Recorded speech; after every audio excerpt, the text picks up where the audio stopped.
শহরের এই ব্যস্ত আর যান্ত্রিক কোলাহল থেকে অনেক দূরে আমার ছোট্ট গ্রামের মেঠো পথ, যেখানে আজও বাতাসে ভেসে বেড়ায় মাটির সোদা গন্ধ।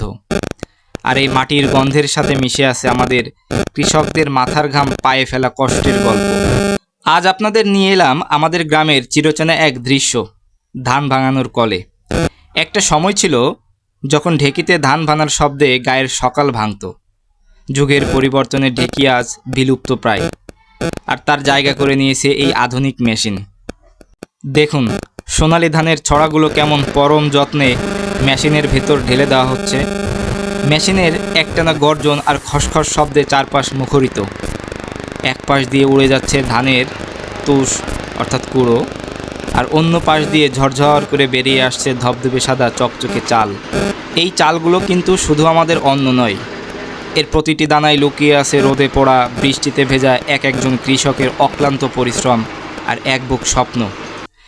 নতুন চালের এই সুবাস যেন পুরো গ্রামকে এক অনাবিল শান্তিতে ভরিয়ে দেয়।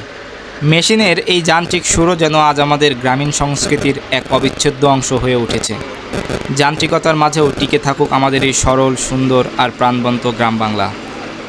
ঢেকি আমাদের শেকড়। হয়তো আমরা আজকে এই আধুনিক যুগের মেশিনে চলে এসেছি, কিন্তু আমরা ঢেকিকে এখনও ভুলতে পারিনি। ভিডিওটা কেমন লাগলো অবশ্যই জানাবেন। সবাইকে ধন্যবাদ। আমি ভবঘুরে ঘুরি যেখানে সেখানে আর ভিডিও বানাই আপনাদের জন্যে।